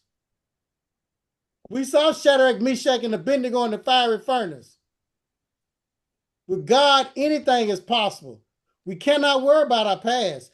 Don't let your past dictate your future. I don't care if you're 20, 30, 40, 50, 60. If you're over 50, you're blessed because now it's halftime. You got a second half to play. First half, people say, well, Chin, you're a wise older man. Yeah. How did you do that? Because I was a young, stupid fool. See, well, how'd you change? Pain brings change, y'all. You remember when you used to stick your tongue on a little 9-volt battery and it'd sting it. See, I had a friend, he would go to jail a lot, but he didn't never do a lot of time. And I told his mom, I said, well, when you put something in the oven and you take it out too fast, what's it like, ladies? Y'all cooks or chefs? It ain't done. It ain't done, is it? That's right. And I told her, see, every time you go down there, you get them out. You know how these women, all these mamas babying the sons and all that, they've been on the breast milk too long. Well, one time he got in trouble, she couldn't get him out. He was in too deep. He went and did 10 years, y'all. He stayed in that oven a long time. He came out. His mama didn't have to tell him nothing. Nobody had to tell him nothing. Pain brings change. See, a lot of times, I'll never forget, my sister was dating this dude. She was married to him. And I mean, he was the worst joker. Didn't want to work, lazy. She paying all the bills, making all the money. How you, and he was cheating. How you gonna be broke? He was broke, and he was ugly. Had talk with his tongue. Belly hanging over, his shoes cocked to the side. He didn't have time up because I guess he couldn't time up, probably couldn't bend down. Probably couldn't even, if he was like this, Karen, and he looked down, he'd probably urinate all over there because he couldn't even see his stomach belly covering it up so bad. And y'all know what I'm talking about. But he was a broke, cheating on it, and she wasn't leaving him. And my sister said, well, you need to leave him. You should divorce him. But she wouldn't leave. And, he was a narcissist too. And had the nerves to want to put his hands on him. I mean, you're talking about the worst. And I would listen to her. My sister had something called a porch crew, where they would sit on her porch, all her girlfriends, and I'd come over there sometimes and just sit around, and talk to her and stuff. But I'd be like a little fly on the wall. And then she said Karen, she even told my sister, girl, ain't he a minute man? Y'all know what a minute man is? We don't have to go deep, but do y'all know what a minute man is? Yes, we do. All the ladies do. Men, do y'all know? If y'all don't know, y'all ask Evangelist Naomi or Zena or Nakia, Zandra, or Nene, or Karen, or LaShawn. They'll tell you what a minute man is. You might have been called a minute, I don't know, but we'll keep going. But I'm sharing this story with y'all. One time he beat her so bad, she finally left him. See, pain brings what? Change. She hadn't been in enough pain. See, pain will bring change. When I had that shop, I was in a lot of pain. I didn't like the environment. I got why I didn't like the customers. I didn't like the guys I was working with. I didn't like the amount of money I was making. I didn't like that I couldn't take care of my mama. I didn't like that when I got out of prison, before I got out, I'll make a phone call. I got one 15-minute phone call a week.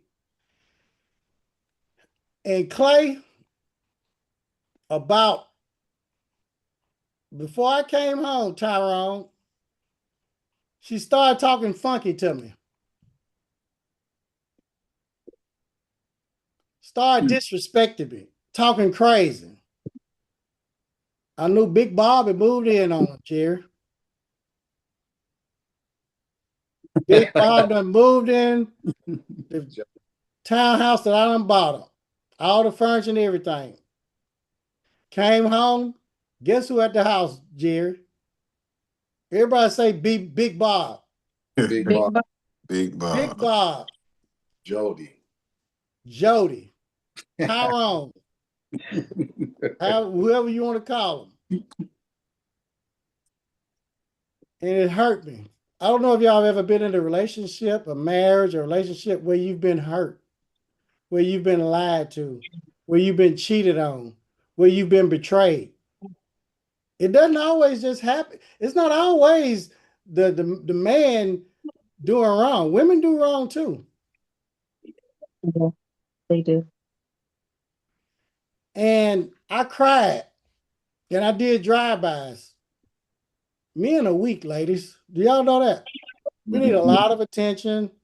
We're like big babies. Mm-hmm. And I wanted to do something to both of them. And I was trying to figure out, Zena, how I was going to do it. I was going to ask my buddy Ken because he had a lot of guns. He had a lot of guns. So I'm thinking, man, I'm going to have to get that rifle with the scope on it and go to DC sniper like Malvo. Mhm. Or I'm going to holler at Skibo with the little silencer where I can just psh, psh. Hurt people. Hurt people. Oh, And I cried on my mama's shoulder, Nakia. And I said, but mom, I want revenge. She said, baby, you got to pick yourself up. She said, success. Everybody say success. Yes. Yes. Is the best Success revenge, y'all. is the best revenge. So I worked on myself. I cut off all the negative stuff and all the negative people. And after that, I had really very few friends. Rode the city bus, the MARTA bus, shopped at Goodwill and Walmart, lived below my means, took sack lunches to work, ate oatmeal, and just tunnel vision, connected with Miss Velma. And everybody laughed. And I got back in the church. And I asked God for one thing. To heal you. Said, God, let my mama live long enough for her to see me turn my life around. Because I hurt her so bad. yes, sir. And that was in 1995. All my friends smoking weed, snorting coke, running women, drinking, just doing all of this stuff that they're doing nowadays. But I became a square for God, and I'm so glad, a gangster for God. Mm-hmm. And one thing God cannot do, Mm. God cannot lie. Mm-hmm. And that was 1995. It's 2026. And my mom was 82 years old. God will give you more than what you ask. Way more. True. She's going to live longer. You're going to be able to retire her. 27. She hadn't worked in over 25 years. That's God. That little kitchen that she had with the little sink, when she went and bought that island, that table from Goodwill, and she put that little cloth over it. She bought a table from Goodwill and she put a cloth over it. Mm. And Jerry, she said, that's my island. This was the house. Okay, yeah, y'all say, well, she junk. Yes, she's a hoarder. And this is not no AI None of that crap. This ain't no Adobe, no Photoshop, no staged or nothing. This is the real deal. Right. Right. This wood paneling over here, I don't know if y'all had a house like, you remember the wood paneling, how we used to have the pictures of everybody in the family? Yeah. Yeah. And for some reason, I took pictures of this because I knew it wasn't going to always be like this. And I said, one day, I'm going to get her a real island. Right. See, in Nashville, Tennessee, they got a rich part of town called Brentwood in Belle Meade. And they got these multi-million-dollar homes, these mansions. And every year they had a parade of homes, Nakia. And that's where you pay $5. And I remember my mama took her last $20. Paid for me, my brother, my sister, and her. 5 times 4 is what? $20. And I said, Mom, why are you doing this? She said, you just need to see it. Exposure, y'all. Exposure. Yeah. And we walked around them houses and took the shoes off. And I was a young boy. And I said, Mom, I'm going to buy you a house like this one day. That's wonderful. And everybody laughed. And as time progressed, when I got out of prison, I didn't have no money, but I had $1 million mind because I was connected with God. See, the Bible is the greatest business book ever written. And I was telling my niece back then, Whitney, I said, see, Whitney, if you listen to your parents, you stay out of trouble, you get on God's side, go to school, work hard. I was telling her, I said, you could have a house like this. And you know what she looked at me and said? You don't. And it hit me with a ton of bricks and it hurt me. And I said, you know what? These young people, they got to see stuff. They got to see an example. They learn by example. They learn by what they see. Even babies learn by what they see. That's You right. didn't tell me that, Nina. Y'all didn't tell me that, Zena. Gwen. When I had this little baby, my little girl's 2 years old. I never had kids. I didn't know. So I started sitting on the toilet like a sissy. Because my daughter was mimicking me standing up trying to pee. And I'm thinking, damn, I didn't know this. So now I sit like this because kids watch everything that you do. And they say everything that you say. Took her to the daycare one day. There was a little bad boy in there saying a cuss word. I'm thinking, evidently his parents, he's in that environment. Shouldn't want your kids, and you know, they shouldn't have to grow up like that. But I'm sharing this because when my niece said that, it hurt. But God said the first shall be last, the last shall be first. See, God cannot lie. And I said, you know what? I gotta get this school. Because with this shop, I can't take care of my mama. I can barely take care of myself. I can't take care of my sister. As a man, I had to take care of her. I had to. I mean, it would have been right. I mean, well, why you gonna have to take care of your sister? Because I messed her life up too. She wasn't selling no cocaine. She was a senior in college, getting ready to be a nurse, getting ready to walk across that stage. She can never be a nurse because of me. I hurt a lot of people.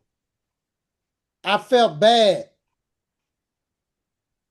So I had to get out here and get busy. I had to cut Man and Bobo off and all of those people. So we're going to have to cut some people off. Right. See, if you honor God, if you're faithful to him, if you're faithful over a few things, he'll make you rule over many. Amen. But if you're not faithful to him, he's not going to be faithful to you. If you plant that seed that school, and you water it. And you may not be a beauty professional. A school may not be what God wants you to have. But if you're a beauty professional, Miss Velma always said, you don't go for your purpose. This is a white lady telling me this. And my mom was telling me, no, you do your purpose, your gift, and you never work a day in your life. And then my white mama, when I would go back and tell Miss Velma, well, my black mama, she told me, you do your gift, you do that, and you never work a day. She said, that's a lie. She said, you go for profits first. What's going to make you the money and break that generational curse, and what's going to retire her, and what's going to help your sister that can't get no job because she's a convicted felon. Then you go after that. Mm-hmm. So I was torn between two, and I'm thinking, Miss Velma's making sense. I can't listen to this. Even I'm going to church and the preacher's preaching that Miss Velma's making sense. Profits. She said, Chin, think about what you enjoy doing. And you be honest with me. And you look me in the eye. You think about what you enjoy doing, what you want to do the most. And a big smile came on my face. I was saved, but I wasn't all the way saved, Evangelist Naomi. Things that I wanted to do or whatever, it wasn't that good. It wasn't going to get me to where I needed to be and get my family where they need to be and my mama.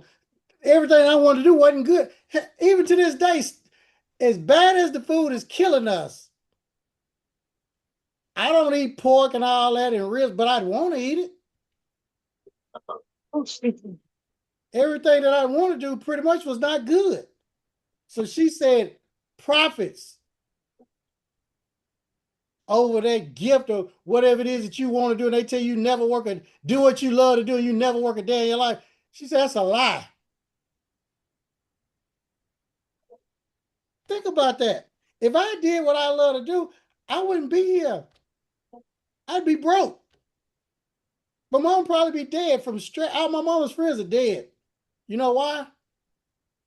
From Because working all their life, stress. stressed out. Women need rest. God didn't design them to work like a dog and all that. And then me and you get tired. If she come home, it's all grown people on here, and you want something, she tell you she's tired and you get mad. That's your fault. Because you should retire her. Then she'll never be tired. Think about that. How about that? Right. You should at least put yourself in a position to retire them. I'll never forget when I was broke. That was another reason I didn't want to be broke. Women talk so funky to me when I was broke. I've been in relationships. If you at their house and you get in an argument, what is that woman gonna tell you? You can get out. Get out. Huh? You can get out. That's the doorknob picture. One of them told me that door is like Walmart. It never closes. It hurt me so bad. Mm-hmm. And I told my mom, she said, that's another reason you need to be successful. Get you some money. You call the shots. You don't be moving in no woman's house and none of that. Mm-hmm. They're going to treat you like a boy. They're going to look at you like a boy. You be a man. And you'll get the respect. Right. So I worked on myself. Got closer to God. Read books. Cut off all the negative people. I said, I'm going to be somebody. Not going to be disrespecting me. A lot of things may happen, but I ain't going to get put out. I know that's right. I can tell you that much. Right. I'm mad at you. There's one thing that ain't happening. It'd be a cold, icy, wet winter in hell. So you work on yourself. Mm-hmm. And with the school, I could be sorry. I didn't have to be that good. Miss Velma, her team had everything laid out. What better business model when you got a team that's 10 times smarter than you? Okay, yeah, I invested in myself. Me investing in her brain brought millions back to mine. What if I had not invested in her brain? Oh man, you're gonna invest in her program, Ninja? You crazy? I wouldn't be doing it.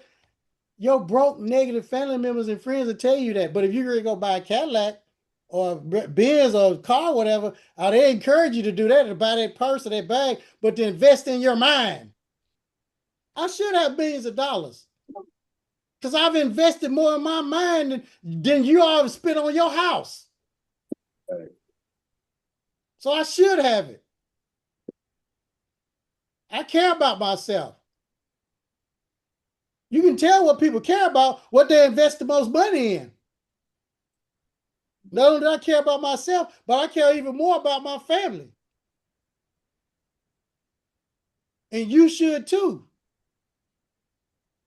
That's why you invest in yourself. You're not investing in that person. Even when y'all join this program, you're not investing in me. You can't change my life. You don't have enough money to change my life. It ain't even enough money in the world to change my life because I'm doing what I want to do. What amount of money? My mama's 82 years old, y'all, and she lives with me. I got friends, most of my friends have buried their mama, y'all. They've sat on their front row. They viewed the body for the last time. You've experienced it, you've seen it, and then they close their casket. Mm. And then the preachers, the 3 or 4 preachers, they go up there and say what they gotta say in the eulogy. And then we all had to stand up and we watched the family walk out and they wheel the casket out and they put it in the back of that hearse. And you get in a limousine and you drive out to the cemetery and they already got the whole dug in the little tent. And the preacher says what he's going to say. And you put the roses and flowers on the casket and they lower it in there and they start putting the dirt in there. So I cherish that woman. No amount of money can stop. You can't give me $1 billion. And then I got a 2-year-old baby too. I'm living my life. You can't pay me. Nothing can replace that. Oh, I'm paying him to be rich. I'm already rich. I've been rich a long time. I sacrificed. I quit chasing tail and doing all that crap a long time ago. When I went to prison and was in that jail cell and he had the boo-boo and I had the boo-boo in that same place, pain brings change.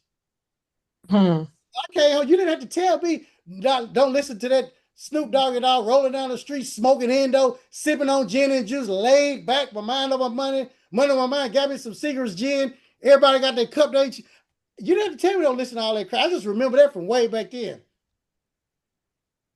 So I got focus. And you got to get focused. And you're going to have to cut some folk off. Because God is not going to bless you. Everybody that starts out with you is not going to end up with you. That's right. Some people are there for a season, some a reason, some a lifetime. All my friends I can count on one hand.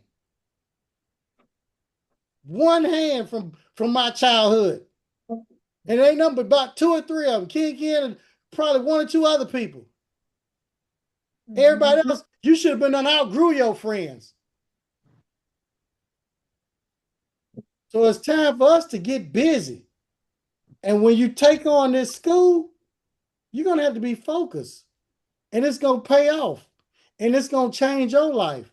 And it's going to change your family's life. It's going to change your community's life. If you're going to do it, see, the problem with beauty professionals, them million beauty professionals who great and doing all that, they're going to be broke. It's a fight. They can't win.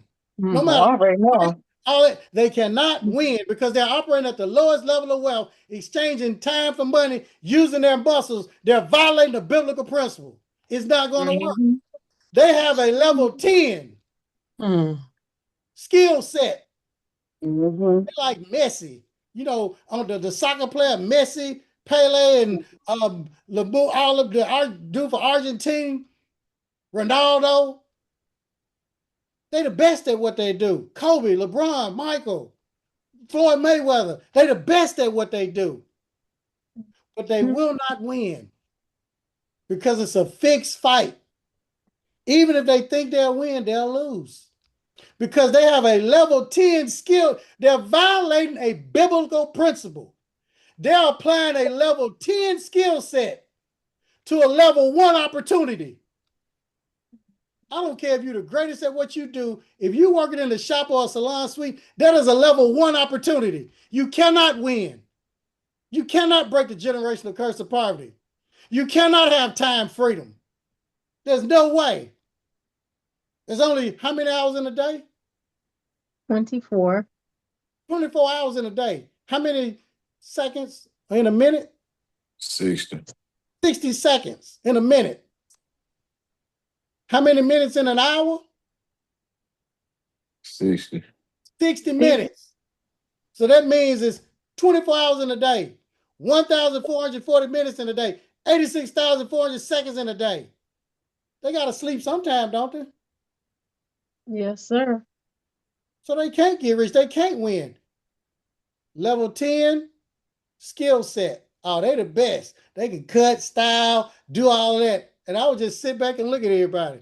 Oh, Chid, millionaire barber. He a millionaire, but he can't even cut no hair, y'all. He can't even shampoo or do none of that. And I'm just smiling. Okay, I have a level 1 skill set. Yeah, I'm no good. Y'all ain't never seen me cut hair. You never will. Level 1 skill set. But when you apply a level 1 skill set to a level 10, everybody say opportunity. Opportunity. Guess what happens? You win. You win. Mm-hmm. Level 1 skill set, level 10 opportunity in the beauty space, the school. That's the opportunity. It's going to take you to the top. You can't win in the shop. It's impossible.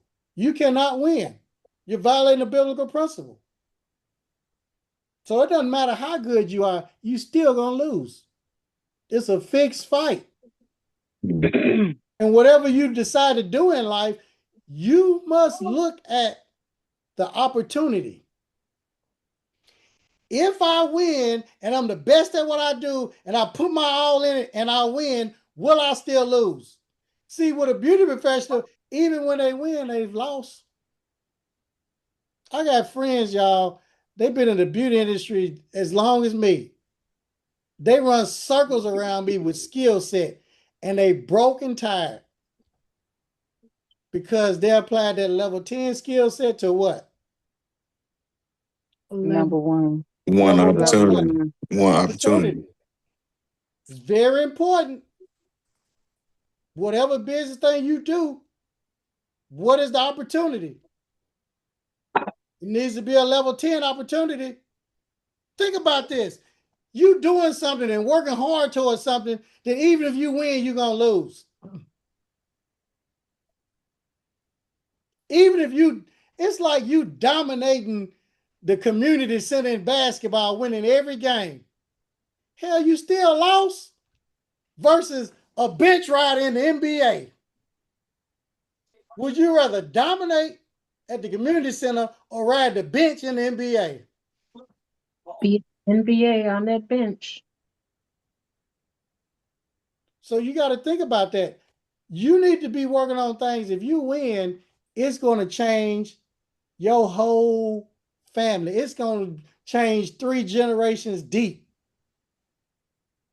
They're going to have that picture, that oil picture back there. I was so mad when I got that for Christmas years ago, back in the day. I said, after all I done for y'all, and y'all going to give me an ugly oil painting of me looking like an old man? I went off on my family. And I said, why would y'all do this? Can you see it? Where's that? And they said, in every rich family, Mm-hmm. they were once broke. But one person decided to go against the grain. One person decided to defy the odds. One person decided not to listen to the naysayers. One person had enough faith. One person broke the generational curse of poverty. And she said, 100 years, 200 years, they're going to see your picture and they're going to say, this is the man. This is your great-great-granddad, your great uncle that broke the generation. He went to prison. He made mistakes, but he turned his life around and connected with God, and he broke that generational curse of poverty.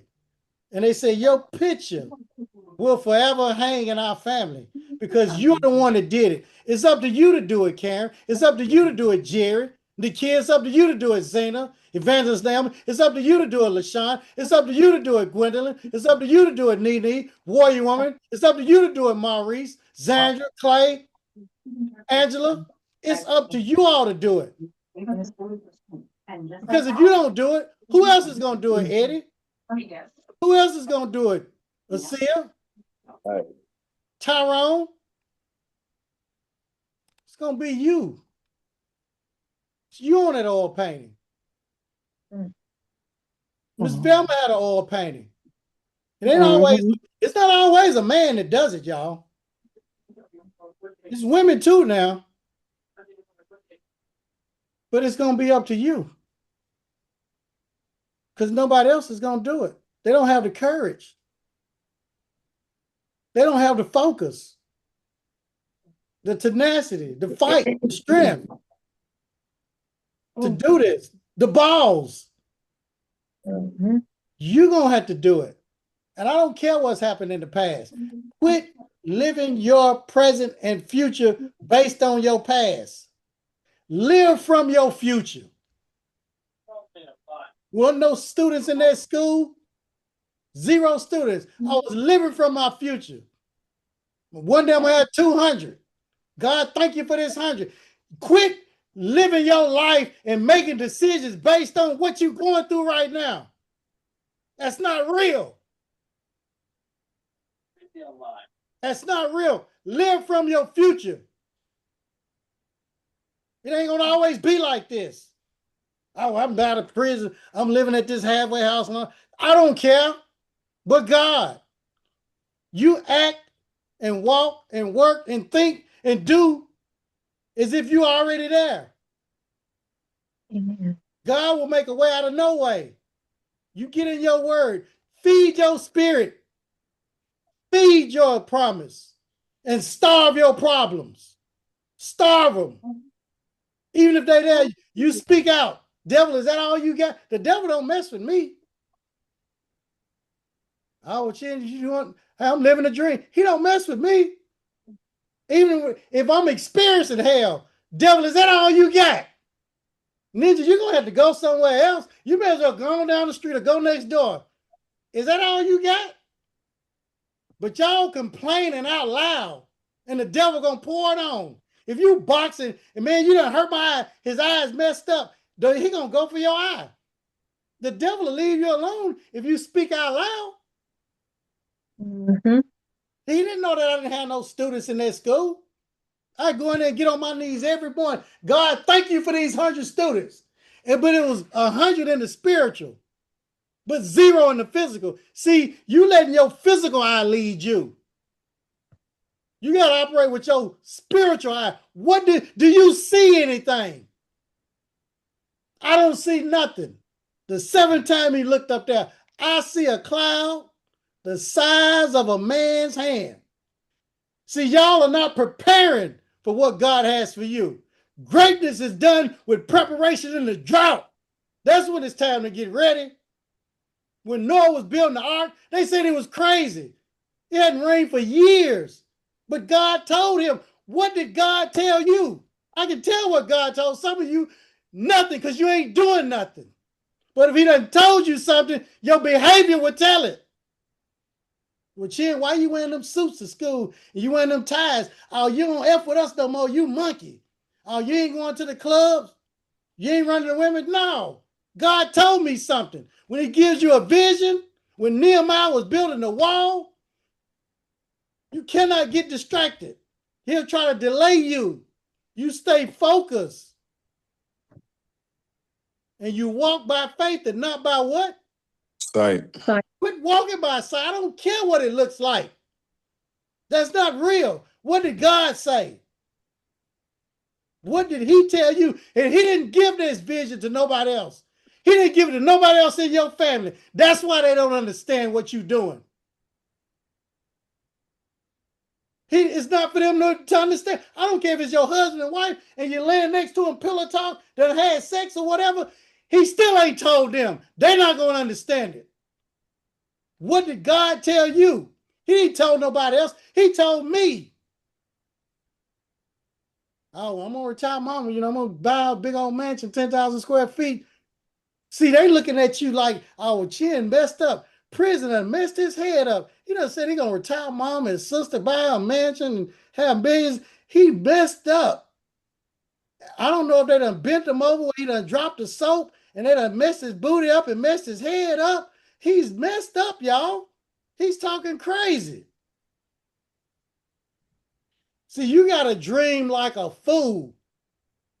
And when you ask God for something, he's the provider of everything.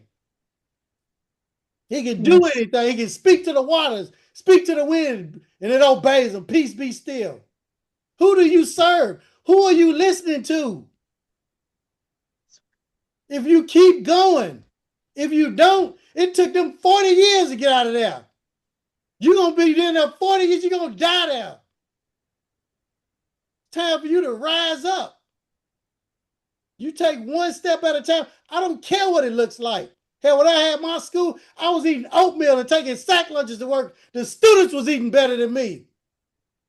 Had an old Camry, 200-some-thousand miles. It does not matter how you start. I was living at home with my mama in the same little bedroom that I had when I grew up in. A grown man. I would have rode a bike if I had to. You're going to have to sacrifice. So what, they riding big, they got a nice car, apartment, all. It does not matter. If you live like your friends won't live, you'll live like they can't live the rest of your life.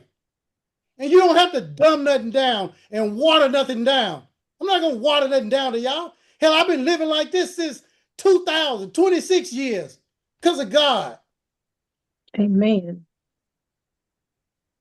You don't have to hold nothing back. Hell, if God did it, if he did it for me, he'll do it for you. And he'll definitely do it for you, because I've been a sinner, y'all. I've done some bad things, some very bad things. I've been a bad boy, a bad man. And if he blessed me out of all the hell and stuff that I've done, from being a cocaine dealer and had things done to people and poisoned the community and people that didn't pay up, things done to them, he will surely bless you. But you got to trust him. You got to trust God's provision, though the sources may seem unlikely. Stop operating with your sight.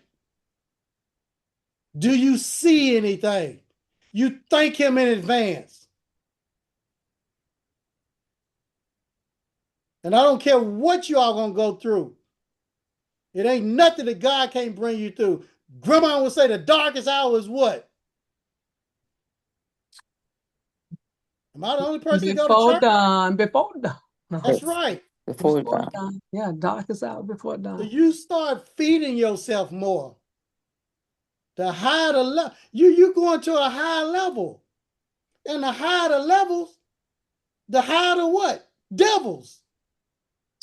But I'm going to tell you something. Devils don't like altitude. They can't stand altitude. It's like the pilot, and I'm going to leave you with this. The pilot was in the plane, and there was a snake, the most deadliest snake in the world, in the cockpit. And the pilot was debating on what he was going to do. The pilot said, if I fight the snake and kill it, the plane's going to what? Crash. If that venomous snake bite me, the plane going to crash, right? That's right. So he called grandmama. who didn't have a big education, but she had wisdom. I'm on now. Grandmama, it's a deadly snake in here. I'm flying this plane. It's full of people. I got Naomi on here, a prophet. I got LaShawn. I got Gwen out of South Carolina. I got Warrior Woman on here too. I got Jerry on. I even got Karen Dorrington up in Massachusetts. I got Clay in Alabama. I got Zandra down in Milwaukee. Maurice in North Carolina. Got Zena on here. Nakia. I don't want to crash this plane, y'all. I got Shauna on here. Mississippi. I got Daniel out there in Washington. I got Denny Davis. The nail. I can't crash this plane. She got to teach the women how to do nails. What am I gonna do? Baby, you look to the sky, you point that plane to the sky, and you punch it. And I said, why, Grandmama? She said, because snakes can't stand high altitudes. Amen. Yes. So where you go, you're not gonna have to deal with all of that mess. You're not gonna have to deal with those type of people. So that's some food for thought. And anytime y'all get down, you just play this tape back because I'm gonna put this on YouTube. I recorded this. God bless all of y'all.